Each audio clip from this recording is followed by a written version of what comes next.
ఈ మాటలు వింటున్నటువంటి ప్రియ సహోదరి సహోదరుడా,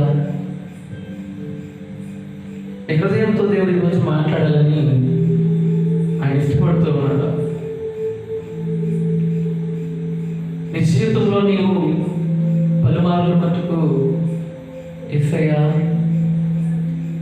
నాకే ఎందుకు ఈ కష్టం, యేసయ్యా నాకే ఎందుకు ఈ అవమానం, యేసయ్యా నాకే ఎందుకు వస్తున్నాయి ప్రభా ఈ నిందలు, ఎందుకు ప్రభా అందులో నన్ను ఇంతగా దూషిస్తూ ఉన్నారు, ఎందుకు ప్రభా నన్ను ఇంతగా అవమానిస్తూ ఉన్నారు,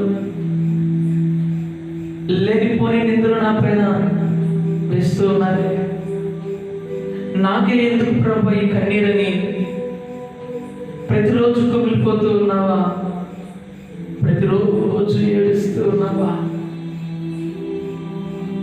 ఏడ్చి ఏడ్చి ఏడ్చి కన్నీరు కరువైందేమో. ఈరోజు ప్రభు ఏమంటున్నాడు తెలుసా? నీతిమంతుని కంట కలిగేటువంటి ఆపదలు అనేకములంట. కీర్తన గ్రంథం దేవుడు చెప్తూ ఉన్నాడు మాట. చూడండి, కీర్తన గ్రంథం 34:19 ఆయన అంటాడు, నీతిమంతునికి కలుగు ఆపదలు అనేకములు, వాటన్నిటిలో నుంచి యెహోవా నిన్ను కాపాడును. వాటన్నిటిలో నుంచి నీకు ఎన్ని ఆపదలు వచ్చినా, ఎన్ని ఇరుకులు వచ్చినా, ఎన్ని ఇబ్బందులు వచ్చినా, ప్రతి ఇరుకు నుంచి, ప్రతి ఇబ్బంది నుంచి యెహోవా నిన్ను కాపాడగలడంట. దేవుని అడగొచ్చేమో, నాకే ఎందుకు ప్రభా ఈ కష్టం, నాకే ఎందుకు ప్రభా ఈ అవమానం అని ఆయన అంటాడు. నీతిమంతుడికి కలుగు ఆపదలు అనేకములు. ఈరోజు ప్రేసంగమా, నీ జీవితంలో ఎన్నోసార్లు అనుకున్నావు, చనిపోతే బాగున్నాను, ఎందుకు ఈ కష్టం నాకు,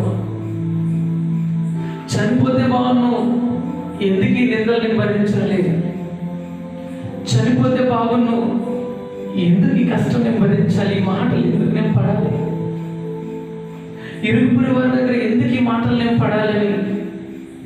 కానీ ఒక మాట చెప్పమంటారా, దేవుడు మనకు ఆప్షన్ ఇవ్వలేదు, దేవుడు మనకు ఆ అధికారం ఇవ్వలేదు.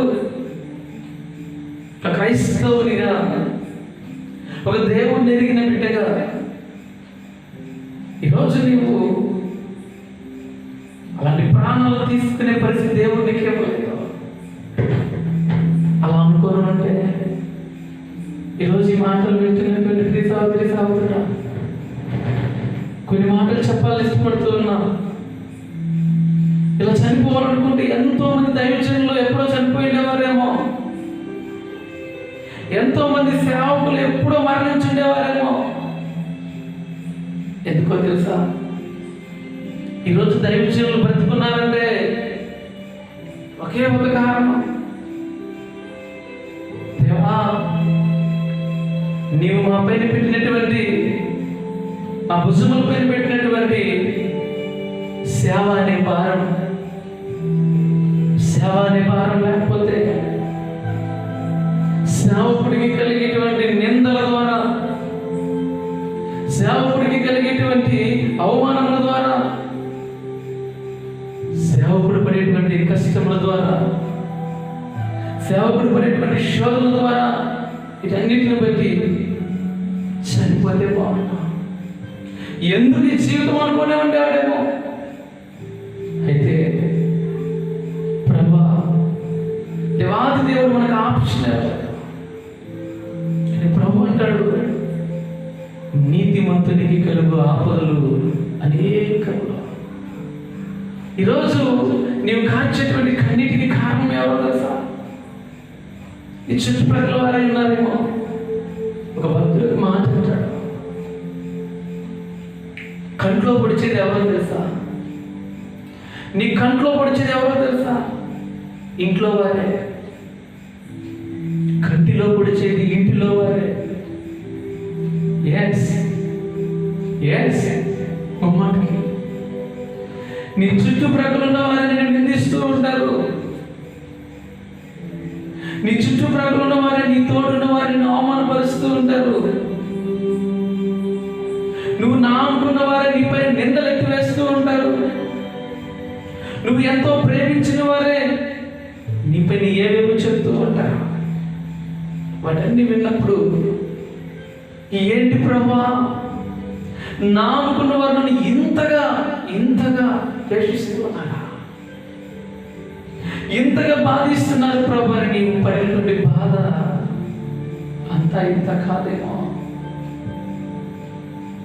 యేసయ్య ఏమంటున్నాడో తెలుసా? ఆయనతో పాటు ఉన్నవారే, యేసయ్యతో పాటు తిరిగిన వారే, యేసయ్యతో స్నేహం చేసిన వారే, యేసయ్యతో కలిసి భోజనం చేసిన వారే, యేసయ్య ఇంటి వారే యేసయ్య కంట్లో పొడిచారు. గుర్తొస్తుందా? యేసయ్య కంట్లో పొడిచింది ఎవరో కాదు, ఇస్కరియోతు యూదా. తనతో పాటు ఉన్నటువంటి ఇస్కరియోతు యూదా యేసయ్య కంట్లో పొడిచారు. బాధ ఎలా ఉంటుందో తెలుసా? ఒక దైవజనుడిగా ఉన్నప్పుడు సంఘంలో సంఘస్థులే, నా ప్రజలు, నా బిడ్డలు, నా వారు అనుకున్న వారే నిందిస్తూ ఉంటే, అవమానిస్తూ ఉంటే, నిందలు వేస్తూ ఉంటే చచ్చిపోతే బాగుండేమో అనిపిస్తుందేమో. ప్రభు మాకు ఆప్షన్ ఇవ్వలేదు కదా, దేవుడు మాకు అధికారం ఇవ్వలేదు కదా. దాన్ని బట్టి దేవుడు ఏమంటాడు? నీతిమంతులకి కలుగు ఆపదలు అనేకములు, వాటన్నిటిలో నుంచి నేను మిమ్మల్ని విడిపిస్తాను, వాటన్నిటిలో నుంచి నేను మిమ్మల్ని విడిపిస్తాను. మాటలు వింటున్నటువంటి ప్రియ సహోదరి సహోదరుడా, యోసేపు జీవితాన్ని ఒక్కసారి జ్ఞాపకం తెచ్చుకుందాం. పుట్టినాడు మొదలుకొని ఇంట్లో ఉన్నవారు ఎవరు కూడా తనని ద్వేషిస్తూ, అందరూ ద్వేషిస్తూ ఉన్నారు. పరాయి దేశానికి అమ్మేశారు. ఆ దేశంలో రాణి ద్వారా ఎన్నో శ్రమలు వచ్చాయి. చెరసాలకు వెళ్ళిపోయాడు. కానీ యోసేపు నీతిమంతుడిగా ఉన్నాడు.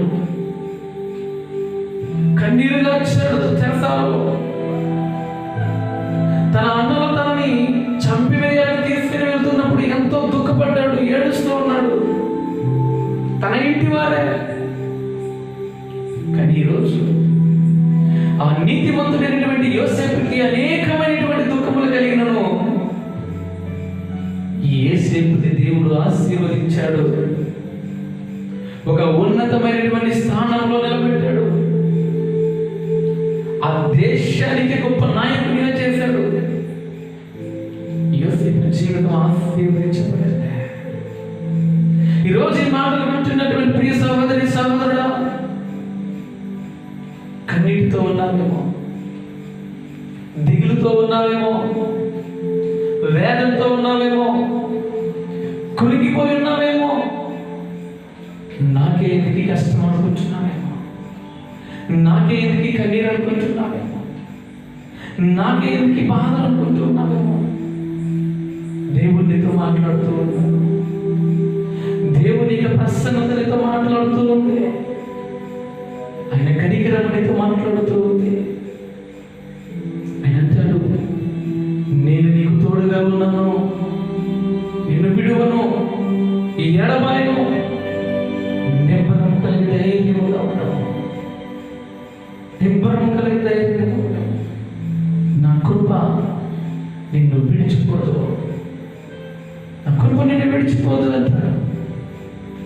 అయితే ప్రతి నింద పూదండగా మారబోతూ ఉంటాయి. ప్రతి అవమానము ఆశీర్వాదకరంగా మారబోతుంది. ప్రతి కన్నీరు ఆనంద పశుపాలుగా మారబోతూ ఉన్నాయి.